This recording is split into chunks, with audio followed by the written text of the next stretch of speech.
விக்கிரவாண்டி இடைத்தேர்தலானது தற்பொழுது சூடுபிடிக்க தொடங்கியுள்ளது என்றுதான் கூற வேண்டும்.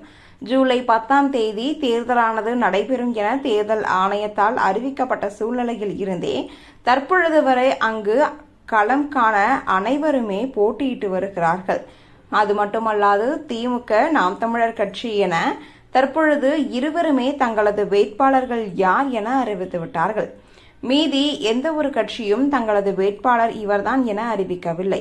குறிப்பாக நாம் தமிழர் கட்சி ஒருங்கிணைப்பாளர் சீமான் அவர்கள் அபிநயா இந்த ஒரு வேட்பாளராக நிற்பார் என கூறியுள்ளார். அது மட்டுமல்லாது அபிநயா மருத்துவரும் கூட.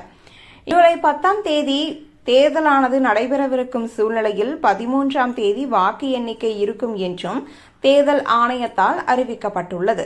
மருத்துவர் அபிநயா இங்கு வேட்பாளராக களமிறக்கப்பட்ட இந்த ஒரு செய்தி மகிழ்ச்சியானதாகவே தற்பொழுது நாம் தமிழர் தொண்டர்களிடையே பார்க்கப்பட்டு வருகிறது.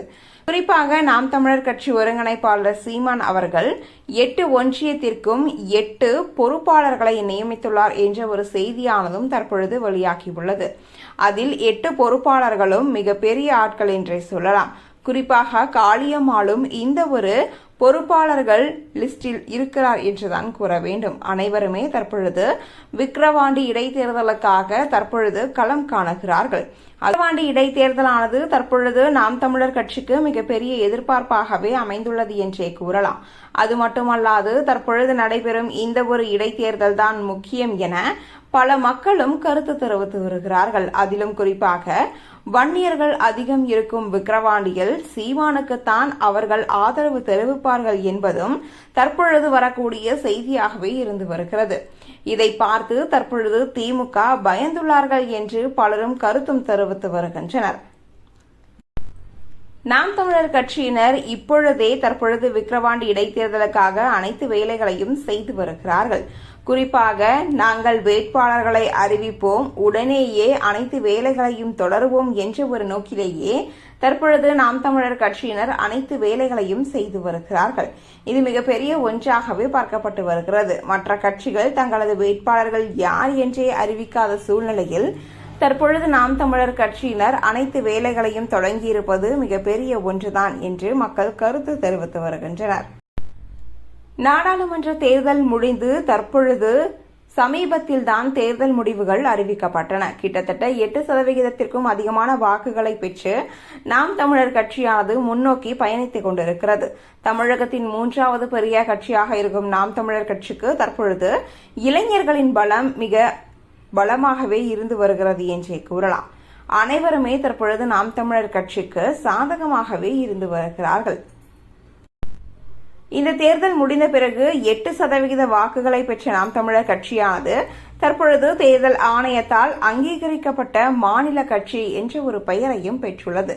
மாநில கட்சி என்ற ஒரு பெயரை பெற்ற நாம் தமிழர் கட்சியானது தற்பொழுது முதலாக தனியாக விக்கிரவாண்டி இடைத்தேர்தலில் தனித்து களம் காணவிருக்கிறது.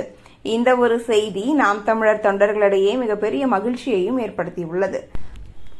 குறிப்பாக நாம் தமிழர் கட்சி ஒருங்கிணைப்பாளர் சீமான் அவர்கள் விஜயுடன் கூட்டணி வைப்பாரா என்ற ஒரு கேள்வியானது சமீப காலமாகவே எழுந்து வருகிறது.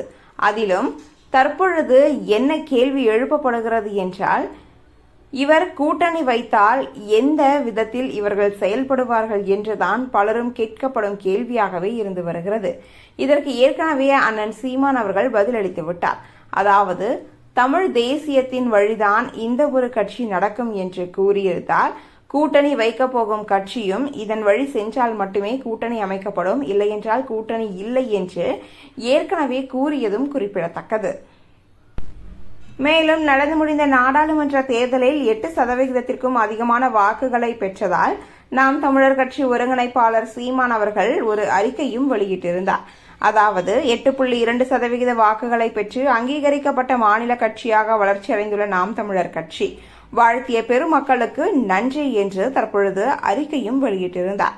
அந்த ஒரு அறிக்கையில் தமிழ் தேசிய பேர் இயக்கத்தின் தலைவர், தமிழ் தேசிய பேரரசான் ஐயா பே மணியரசன் அவர்களுக்கும், மதிப்பிற்குரிய அம்மையார் சசிகலா அவர்களுக்கும், விடுதலை சிறுத்தைகள் கட்சியின் நிறுவன தலைவரும் சிதம்பரம் நாடாளுமன்ற உறுப்பினருமான அன்பு அண்ணன் முனைவர் தொல் திருமாவளவன் அவர்களுக்கும், தமிழக வாழ்வுரிமை கட்சி நிறுவன தலைவரும் பண்ருட்டி சட்டமன்ற உறுப்பினருமான அன்புரத்தம் தி வேல்முருகன் அவர்களுக்கும், மதிமுக தலைமை கழக செயலாளரும் திருச்சி நாடாளுமன்ற உறுப்பினருமான தம்பி துரை வைகோ அவர்களுக்கும், SDPI தமிழ்நாடு மாநில தலைவர் தம்பி நெல்லை முகமது முபாரக் அவர்களுக்கும், அன்பு தம்பிகள் இயக்குநர்கள் சேரன், அமீர், சுரேஷ், காமாட்சி, ஆதம்பாவா ஆகியோருக்கும், ஆருயிர் இளவல் நடிகர் சிவகார்த்திகேயன் அவர்களுக்கும், நடிகை கஸ்தூரி அவர்களுக்கும், தமிழ்நாடு பால் முகவர்கள் தொழிலாளர்கள் நல சங்கத்தின் நிறுவன தலைவர் அன்பு சகோதரர் சு. ஆ. பொன்னுசாமி அவர்களுக்கும், அரசியல் திறனாய்வாளர் அண்ணன் ரவீந்திரன் துரைசாமி அவர்களுக்கும், பத்திரிகையாளர்கள் ஐயா ஐயநாதன், ஐயா பா. ஏகலைவன், சகோதரர் SP லக்ஷ்மணன், தம்பி ரங்கராஜ் பாண்டே, சகோதரர் சிவபிரியன் ஆகியோருக்கும், ஊடகவியலாளர்கள் சகோதரர்கள் வலைபேச்சு பிஸ்மி மற்றும் அந்தணன், தம்பி கார்ட்டூனிஸ்ட் பாலா, தம்பி பிரசாந்த் ரங்கசாமி, தம்பி அருள்மொழிவர்மன், தம்பி கேப்ரியல் தேவதாஸ் ஆகியோருக்கும், அம்மையார் ஜெயலலிதா அவர்களின் முன்னாள் உதவியாளர் சகோதரர் பூங்குன்றன் அவர்களுக்கும் மற்றும் நேரிலும் தொலைபேசியிலும் இணை வழியிலும் பாராட்டுக்களையும் வாழ்த்துக்களையும் பகிர்ந்து கொண்ட அனைத்து தாய் தமிழ் உறவுகளுக்கும், நண்பர்களுக்கும், அரசியல் ஆளுமைகளுக்கும், திரைத்துறை உறவுகளுக்கும், ஊடகவியலாளர்களுக்கும், அச்சு, காட்சி மற்றும் வலையொலி ஊடகங்களுக்கும் எனது நன்றியை தெரிவித்துக் கொள்கிறேன் என்று கூறியுள்ளார்.